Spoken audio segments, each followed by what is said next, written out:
Muy buenos días. A continuación vamos a presentar el trabajo de investigación realizado para la Universidad Rómulo Gallegos para optar por el título de médico cirujano, denominado Programa de Vigilancia Epidemiológica del Síndrome del Niño Maltratado en el Hospital Dr. Egor Nucete, San Carlos Coquelin, realizado por Laura Milagro Ramírez y mi persona, Keibelín Carolina Nucete Rincón, bajo la orientación de nuestra tutora académica, la doctora Luisa Carniano.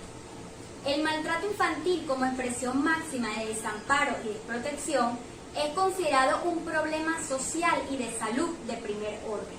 La gravedad llevó a la Organización Mundial de la Salud en 1996 a declararlo como un problema de salud pública, debido a las significativas repercusiones individuales y sociales, además de las graves consecuencias en la salud de las víctimas. Los primeros casos de maltrato infantil fueron descritos por el médico patólogo y profesor de medicina legal francés Ambrosio Tardieu. Sin embargo, la primera descripción formal sobre el síndrome fue descrita en 1960 por Kemp, conjuntamente con un grupo de médicos pediatras que se interesaron en una serie de manifestaciones clínicas y radiológicas que denominaron síndrome del niño golpeado o maltratado. Actualmente, las definiciones del síndrome del niño maltratado hacen referencia a un cuadro clínico que implica un niño agredido en edades comprendidas entre los 0 a 11 años de edad en un estado de indefensión y un adulto vinculado al mismo por una relación de afinidad biológica o institucional bajo cuyo cuidado está quien es el agresor. En relación a la prevalencia del síndrome del niño maltratado a nivel internacional, en junio del 2020, la Organización Mundial de la Salud, la UNICEF y la UNESCO presentaron un informe denominado Síndrome Mundial de la Prevención de la Violencia contra los Niños, en el que señala que cada año 1 de 2 niños son víctimas de algún tipo de violencia. Además, indica que cerca de 300 millones de niños en edades comprendidas entre los 2 a los 4 años de edad se ven sometidos a castigos violentos a manos de sus cuidadores. Además, declara que debido al confinamiento por la pandemia del COVID-19, en el 2020 el maltrato ha aumentado. Particularmente a nivel nacional, el informe del Observatorio Venezolano de Violencia, correspondiente al año 2018, reportó que cada 6 horas mueren niños víctimas de algún tipo de violencia en el país. Asimismo, señala en un informe del año 2020 que desde que inició la cuarentena en Venezuela, el maltrato infantil se ha incrementado. Por otra parte, médicos venezolanos como Al-Rifai, Jiménez, Francisco y Matute han identificado en sus investigaciones que de cada 10 pacientes que ingresan al Hospital Universitario de Caracas, 8 corresponden al síndrome del niño maltratado, en el cual, según los autores, frecuentemente son mal diagnosticados y subregistrados. Estimaron que solo se identifican el 10% de los casos. También es necesario destacar que el maltrato infantil siempre deja secuelas en quienes lo sufren. Según autores como Sánchez, Peláez e Iriarte, la severidad y cronicidad de las consecuencias depende del tipo del maltrato, depende de su intensidad, depende de su frecuencia, de su duración, de la edad y el sexo del paciente, así como de una detención temprana, una intervención médica, social y legal, oportuna y adecuada. Es por ello que la Organización Mundial de la Salud desde el año 2009 ha venido señalando la necesidad de políticas preventivas que incorporen el sector de salud pública, para lo que se requiere contar con datos epidemiológicos sólidos que permitan ubicar geográficamente el problema del abuso infantil, así como conocer sus causas y observar atentamente los resultados de las iniciativas desarrolladas. En el estado COGEDE, para los equipos de salud que elaboran en los diferentes servicios pediátricos públicos, el maltrato infantil es un fenómeno real y visible en el quehacer cotidiano. En particular, en el Hospital Dr. Egor Nucete, habitualmente ingresan niños con diagnóstico de síndrome del niño maltratado, ya sea con lesiones físicas o presunto abuso sexual. También existe otro porcentaje que acuden por diversas patologías, pero que presentan indicadores de maltrato físico ya borrados que no son fácilmente detectados al principio. Por otra parte, parte, como investigadoras durante la clínica pediátrica, observamos que en ocasiones los estudiantes de medicina, como el personal médico residente de pediatría, no poseían todos los conocimientos necesarios para llegar a un diagnóstico preciso del síndrome del niño maltratado, así como para su notificación. Asimismo, durante la fase de contextualización de la situación problemática, acudimos a la coordinación de epidemiología, acudimos a la estadística en salud y al departamento de casos sociales, donde nos afirmamos que no existe un registro sistematizado del síndrome del niño maltratado, información que solo puede ser obtenida revisando las historias una a una. Ahora bien, como se ha mencionado, el método más apropiado que tiene la salud pública para fundamentar científicamente el proceso de formulación, adopción, implementación y seguimientos de políticas de prevención y control de la violencia infantil es la vigilancia epidemiológica. Es por ello que esta investigación buscó, con base a las necesidades que se detectaron en una fase diagnóstica, es diseñar una propuesta factible de un programa de vigilancia epidemiológica del síndrome del niño maltratado en el Hospital Dr. Egor Mussette durante el año 2020, a fin de disponer de un registro único de casos y notificación, así como la capacitación del personal médico vinculado al diagnóstico, atención y canalización de los mismos.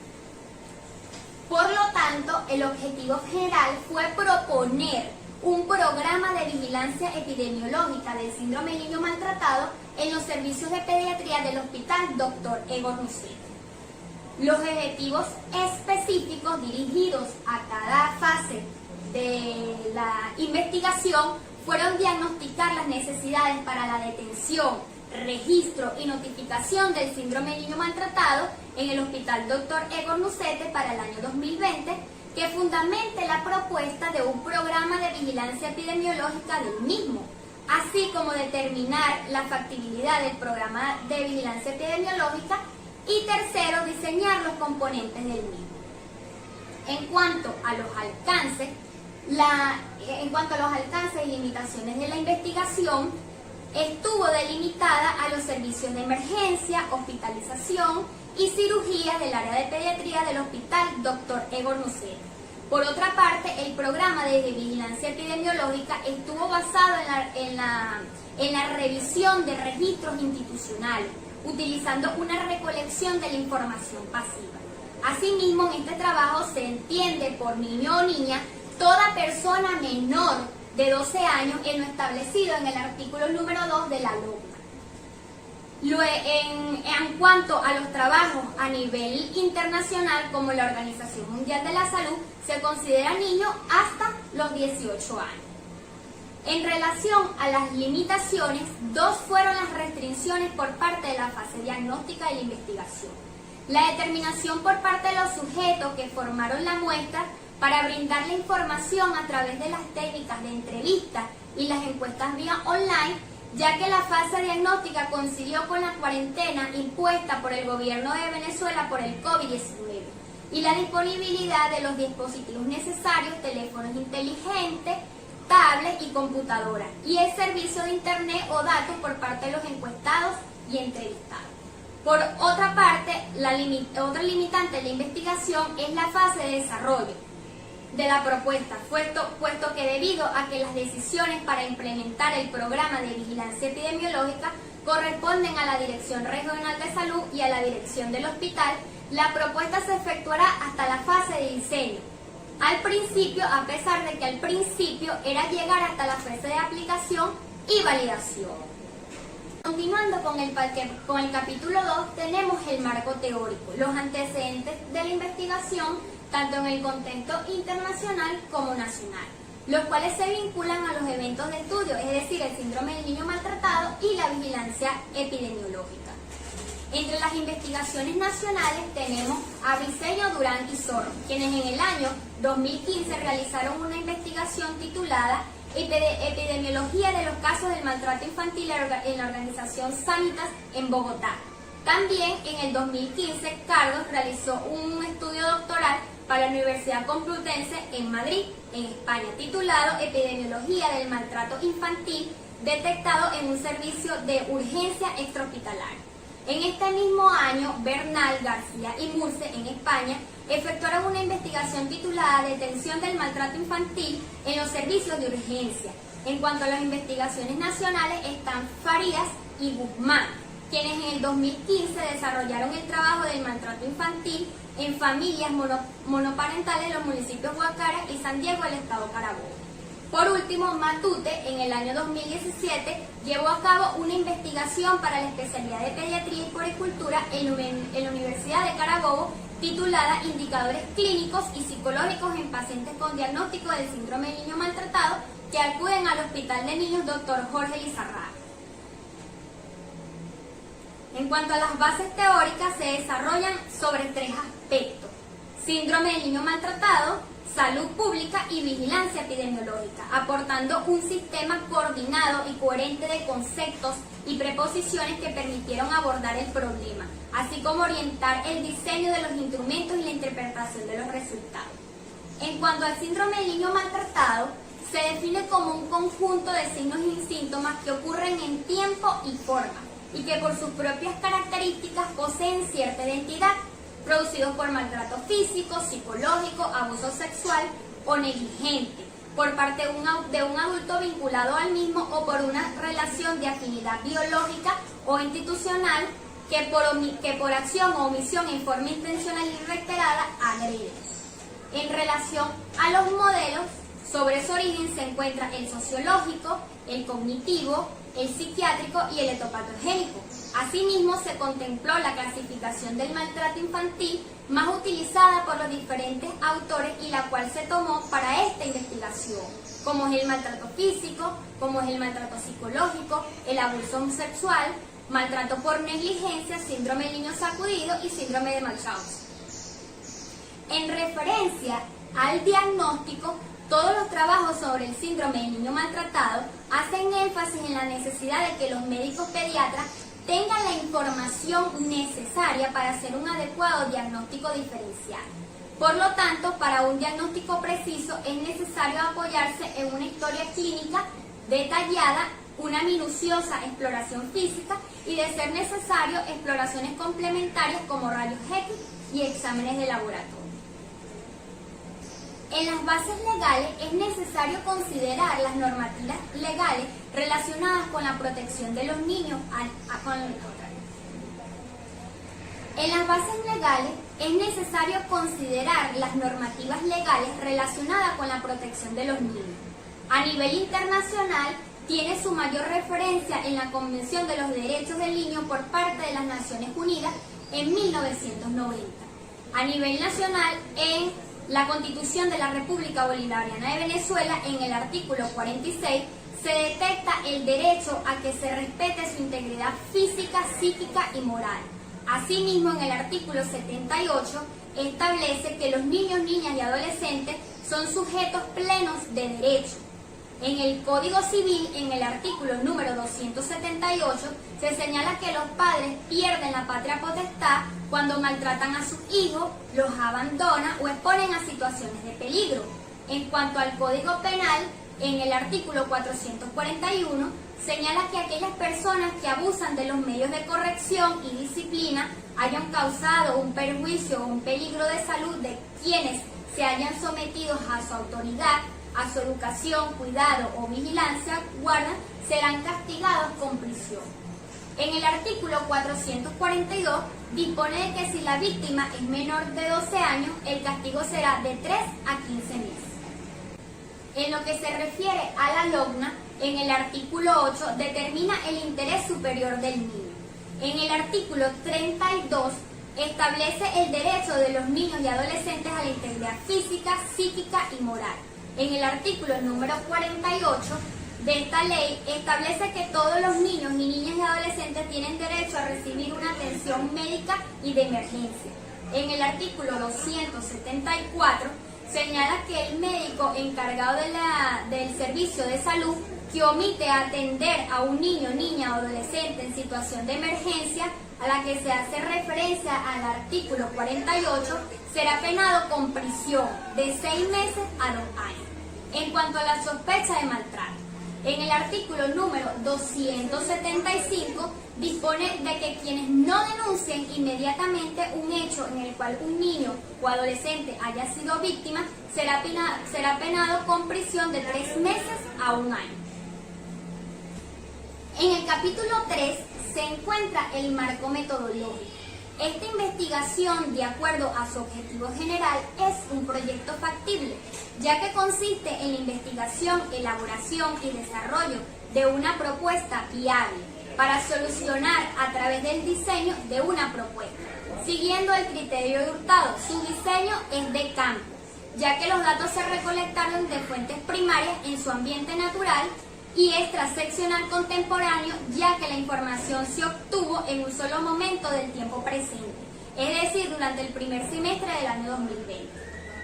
En relación a la metodología, la presente investigación se desarrolló siguiendo las 3 primeras fases de las 5 propuestas por área para el procedimiento metodológico, basado en la modalidad de un proyecto factible: diagnóstico, factibilidad y diseño de la propuesta. La muestra estuvo constituida por 15 médicos residentes, 9 médicos especialistas, además de 3 funcionarios administrativos adscritos al Hospital Dr. Egon Musette para el año 2020. Las técnicas utilizadas para la recolección de la información fueron la encuesta, la entrevista y la revisión documental. Y los instrumentos fueron el cuestionario, la guía de entrevista y la matriz de registro. Es importante destacar que tanto el cuestionario como la entrevista fueron enviados vía WhatsApp. La vía de los instrumentos se hizo a través de los juicios de 3 expertos, 2 en contenido y 1 en metodología. El coeficiente de confiabilidad calculado con la técnica de Kinder-Richardson fue de 0,81, es decir, altamente confiable. Para el análisis de los resultados del cuestionario se utilizó el análisis descriptivo de frecuencia y para la entrevista el análisis de contenido. A continuación, se presentan los resultados obtenidos durante la fase diagnóstica de la investigación, así como su interpretación. En primer lugar, el diagnóstico de esta investigación estuvo dirigido a identificar primordialmente la prevalencia y los tipos de maltrato atendido. Esto con el fin de evidenciar si es una problemática real y verdadera en el Hospital Egon Musette. En segundo lugar, va dirigido hacia aquellos aspectos que algunos autores han identificado como problemáticos a través de diversas investigaciones, como lo son el conocimiento que el personal médico, tanto residente como especialista del área de pediatría, tenía acerca de una correcta detección y diagnóstico del síndrome de niño maltratado, así como cuál es el proceso actual de registro y notificación de los casos. Del mismo modo, fue necesario indagar acerca de la necesidad y la aceptación que tendría un programa de vigilancia epidemiológica del síndrome de niño maltratado en el Hospital Egon Musette. A continuación, se presenta de manera gráfica los datos resultados de la revisión documental de las historias médicas de los casos de síndrome de niño maltratado en el Hospital Egon Musette, así como el cuestionario aplicado tanto al personal médico residente como especialista del área de pediatría. Todo esto debido a las limitantes del tiempo y al número de los mismos utilizados. En relación a la revisión documental de las historias médicas del servicio de pediatría, presentamos principalmente 2 gráficos considerados los más significativos, uno de los cuales va dirigido hacia la prevalencia de los casos de síndrome de niño maltratado por tipo de maltrato y por año, y otro dirigido a lo que es los principales motivos de egreso en el servicio de pediatría. Ahora bien, de forma general, se pudieron identificar los siguientes resultados. Número 1, que en un periodo comprendido entre el año 2017 y el año 2020, específicamente para abril de 2020, hubo un total de 195 casos diagnosticados con síndrome de niño maltratado. En cuanto a la prevalencia por tipo de maltrato diagnosticado, siguiendo criterios de CIE-10, hubo un predominio del maltrato no especificado con un 46,2%, seguido en un 33,8% por maltrato por negligencia y por un 10,8% por el abuso sexual. Aquí, 2 aspectos llaman la atención. Uno de ellos es el bajo diagnóstico de casos de abuso físico en el Hospital Egon Musette, que tuvo una prevalencia solo del 8,2%. Esto teniendo en cuenta que en estudios tanto nacionales como internacionales ubican al maltrato físico dentro de los primeros 2 lugares de prevalencia. También es importante señalar que el 77,9% de los casos diagnosticados de síndrome de niño maltratado tenían edades comprendidas entre 0 y 4 años, lo cual causa preocupación debido a la mayor vulnerabilidad de los niños en esta etapa.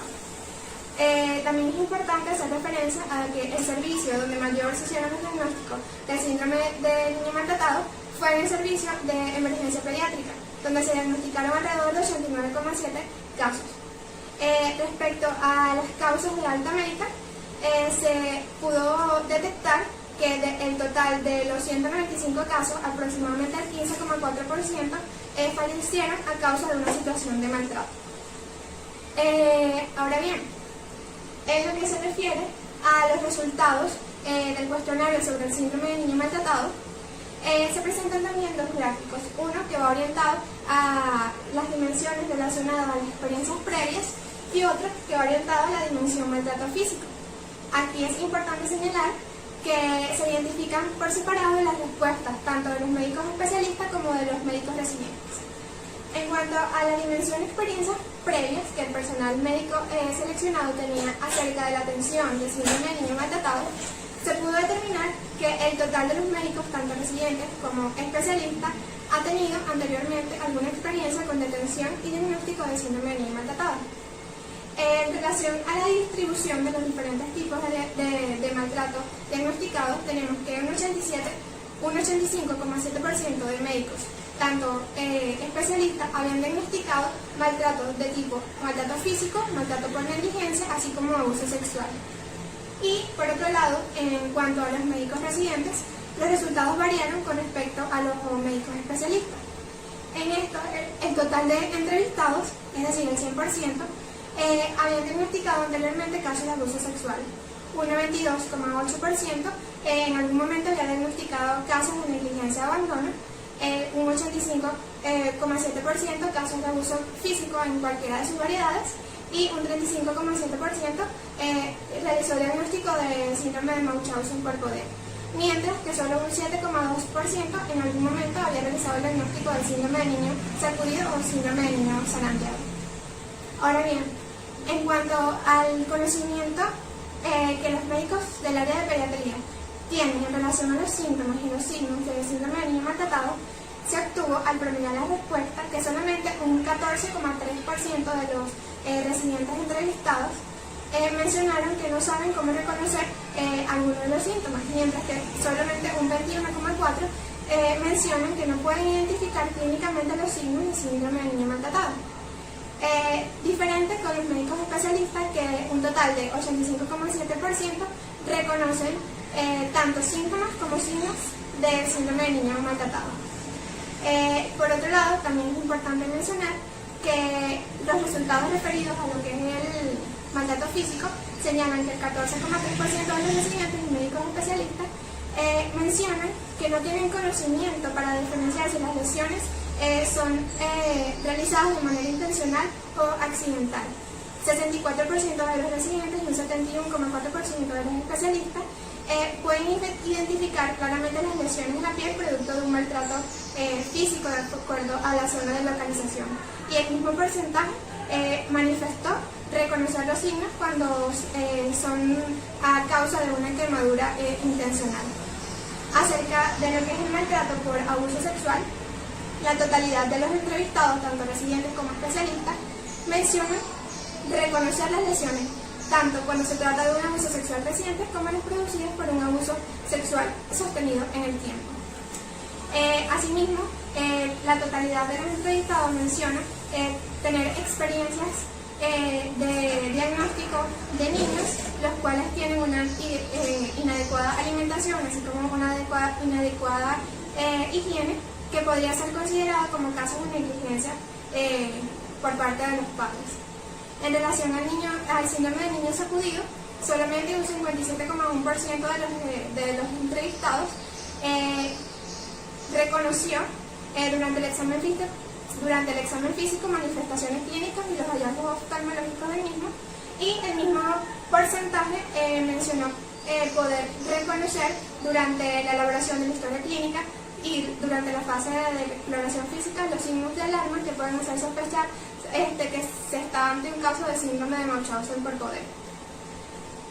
Respecto a los resultados de la entrevista sobre vigilancia epidemiológica para conocer acerca del proceso seguido, tanto para el registro y la notificación de los casos de síndrome de niño maltratado, específicamente en el Hospital Edward Lucerda, los resultados fueron los siguientes. En lo que respecta a la dimensión detección en el indicador formación del personal médico, se puede identificar que la Universidad Rómulo Gallegos no contempla en su pensum de estudios de la carrera de medicina el síndrome de niño maltratado.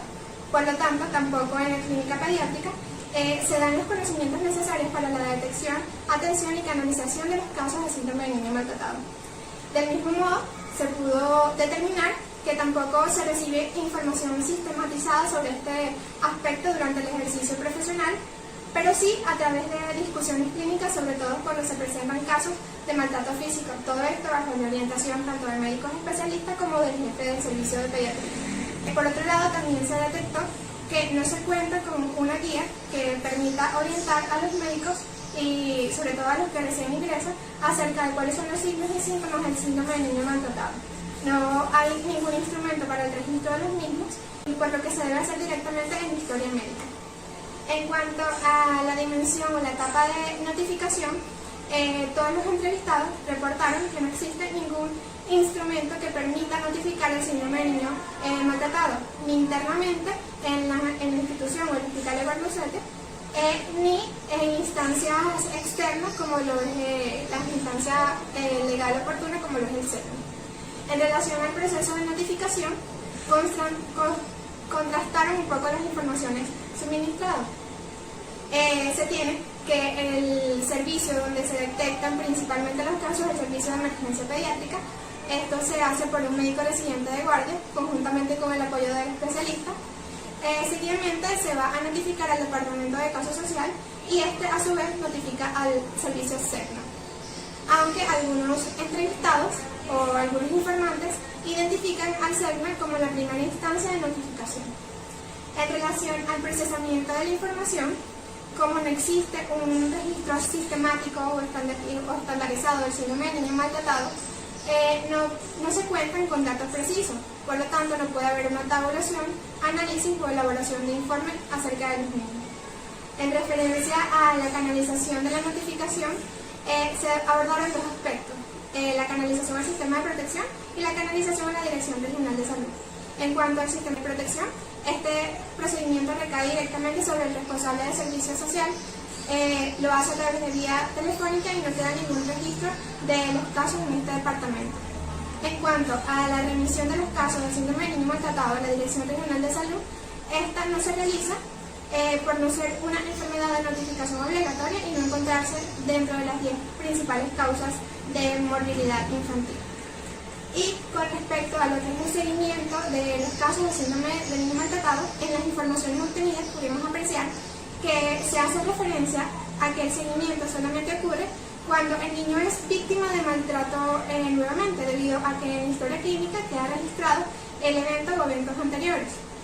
Sin embargo, cuando se sospecha o se confirma el maltrato por primera vez, a pesar de que el hospital cuenta con servicios como caso social o psicólogo, el seguimiento no recae directamente en el hospital o el servicio de pediatría, sino que recae exclusivamente en las oficinas del CERNA. A continuación, vamos a presentar las conclusiones y las recomendaciones a las que se llegó. Todo esto luego de diagnosticar la problemática planteada, luego de determinar la factibilidad y diseñar una propuesta de un programa de vigilancia epidemiológica del síndrome de niño maltratado en el Hospital Edward Lucerda. Una vez concluida la fase de diagnóstico, pudimos comprobar que el síndrome de niño maltratado es un hecho real y muy común en el Hospital Edward Lucerda, pudiéndose identificar en un periodo comprendido entre el año 2017 y el primer cuatrimestre de 2020 195 casos, de los cuales 77,9% de los casos fueron diagnosticados en niños en edades comprendidas entre los 0 y 4 años, con un porcentaje mayor en lactantes, con un 49,2%, lo cual generó bastante preocupación debido a la mayor vulnerabilidad de los niños en estas edades. Asimismo, se pudo identificar que el 15,4% de los niños diagnosticados con síndrome de niño maltratado fallecieron como consecuencia del mismo. Pudo evidenciar que no todos los médicos residentes y especialistas poseen conocimientos necesarios para identificar los distintos indicadores de maltrato físico. En particular, los que mencionaron no poder identificar claramente cuando las lesiones son productos de maltrato físico de acuerdo a las zonas de localización en el cuerpo y no saben evidenciar cuando estas son realizadas de forma intencional o por accidente. Aunado a esto, según los profesionales entrevistados, los médicos no recibieron durante su etapa de formación, ya sea de pregrado o durante su ejercicio profesional en el servicio de pediatría del Hospital de Guanajuato, los conocimientos necesarios, ya sea de manera sistemática o planificada, para realizar un diagnóstico oportuno o un diagnóstico diferencial de los diferentes tipos de maltrato o abuso infantil. En lo que respecta al proceso de registro y notificación de los casos de síndrome de niño maltratado, se debe considerar que los médicos no cuentan con un instrumento que les permita registrar ni síntomas ni signos del síndrome de niño maltratado. Del mismo modo, no se encuentra con una herramienta que permita notificar el mismo a los departamentos de epidemiología y caso social del hospital. Y estos, a su vez, no cuentan con un instrumento de notificación que le permita notificar instancias pertinentes como lo es el CENU o epidemiología regional, por lo que no lleva ningún registro acerca del mismo. Ahora bien, una vez concluida la investigación, se hacen las siguientes recomendaciones. Número 1 es implementar la propuesta del programa de vigilancia epidemiológica en el Hospital de Guanajuato, incluir en el pensum de medicina de la Universidad Rómulo Gallego aspectos referentes a lo que es el diagnóstico y la atención de cada uno de los tipos de maltrato que conforman el síndrome de niño maltratado, tomando en cuenta que el perfil de los egresados debe concordar con las necesidades sociales del lugar en donde se desempeña. También se considera realizar cursos de actualización en el servicio de pediatría sobre el síndrome de niño maltratado y una vez implementado y evaluado el programa de vigilancia epidemiológica, el mismo podría ser propuesto para implementarlo en otros hospitales del estado completo. Ahora bien, la propuesta diseñada lleva por nombre Programa de Vigilancia Epidemiológica del Síndrome de Niño Maltratado en el Hospital Dr. Igor Musel. Su fundamentación teórica y legal está dada por las recomendaciones de la Organización Panamericana de la Salud. Esta afirma que para la detección oportuna de los casos se requiere principalmente de la capacitación de recursos humanos, la provisión de recursos económicos mínimos y la difusión de manual de normas y procedimientos estándares.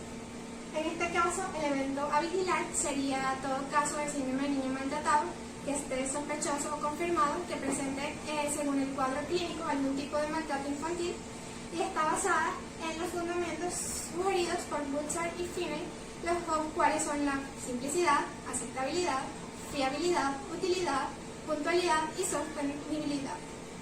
Los componentes del programa de vigilancia epidemiológica son detección, registro, notificación, procesamiento y análisis de la información. Y contemplan 3 fases.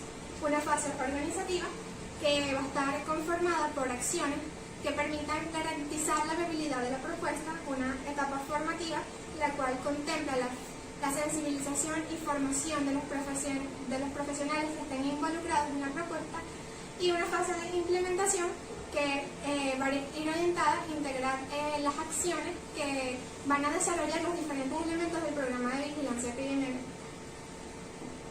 Ahora bien, en cuanto al objetivo general de nuestra propuesta es establecer un programa de vigilancia epidemiológica del síndrome de niño maltratado. Todo esto como un sistema unificado de detección, notificación, registro, que de alguna forma facilite la cuantificación y permita conocer la dimensión real del problema dentro del Hospital Dr. Igor Musel. En cuanto a los objetivos específicos, se plantea principalmente formar al personal médico residente y especialista del área de pediatría del Hospital de Guanajuato, para que realice un mejor diagnóstico, un mejor registro, intervención y notificación de los casos de síndrome de niño maltratado. Del mismo modo, se recomienda proporcionar una hoja de registro y notificación y una guía de detección y atención del síndrome de niño maltratado, así como establecer un protocolo de actuación estandarizado y una hoja de registro y notificación de los casos, y de que esa forma se pueda incrementar y facilitar la detección y notificación de los mismos, así como aportar datos actuales y sistemáticos de la frecuencia y distribución del síndrome de niño maltratado y sus tendencias dentro del estado coquense. Ahora bien, esta propuesta aporta 3 recursos de suma importancia, principalmente una guía de actuación para la detección y atención del síndrome de niño maltratado, un protocolo estandarizado para el proceso y una hoja de registro y notificación. A continuación, se muestra lo que es la guía para la detección y atención del síndrome de niño maltratado. Esta contempla tanto lo que son definiciones, la clasificación del síndrome de niño maltratado, los elementos de sospecha, cómo detectarlo, aspectos relativos a la correcta elaboración de la historia clínica, así como la descripción por cada tipo de maltrato, acerca de la exploración física, su diagnóstico diferencial, cuáles son los indicadores para realizar el diagnóstico y las distintas exploraciones complementarias. Del mismo modo, orientaciones para realizar lo que es la correcta entrevista tanto del niño como de los responsables e involucrados. También se encuentra con información acerca de la responsabilidad del médico y orientaciones para poder utilizar la hoja de registro y notificación. En cuanto a la hoja de registro y notificación, esta se diseñó utilizando como referencia la hoja de notificación y registro de maltrato utilizada por la Comunidad de Madrid, así como la utilizada por el Ministerio de Salud y Asistencia Social de Bolivia. Como pueden observar, la misma es una herramienta que permite de alguna forma comunicar los casos de maltrato o sus sospechas de una forma más cómoda, detallada y estandarizada. De la misma forma, intenta recoger los distintos indicadores de maltrato, ya sea físico, maltrato psicológico, abuso sexual, por negligencia, el síndrome de Munchausen por poder, el síndrome de niño zarandeado o sacudido. Del mismo modo, permite clasificarlo en leve, moderado o grave. También tiene como función notificar. Para ello se cuenta con una sección en donde se registran tanto los nombres del agresor, la relación que tiene con el menor, la edad del niño, la dirección de habitación y otros antecedentes que son de interés. También cuenta con un dibujo anatómico que se debe utilizar para indicar la localización de los distintos signos de maltrato, y existe un cuadro al lateral donde se pueden escribir otros aspectos que son importantes para aclarar lo señalado en la figura. Además, se pueden mencionar distintas observaciones o comentarios que puedan ser pertinentes para la aclaración del caso. Ahora bien, seguidamente nos encontramos con un modelo de protocolo de actuación, el cual está realizado en forma de algoritmo que contempla todos los aspectos que el personal médico debe seguir ante la sospecha de un caso de síndrome de niño maltratado. Todo esto desde la evaluación inicial, que se inicia como una evaluación primaria o atención primaria, la exploración física detallada, la elaboración correcta de la historia clínica, lo que es el proceso de notificación y las medidas que deben ser tomadas para la protección del menor una vez se ha identificado que estamos ante la presencia de un caso de síndrome de niño maltratado. Ahora bien, finalizada nuestra presentación, queremos agradecer su valiosa atención.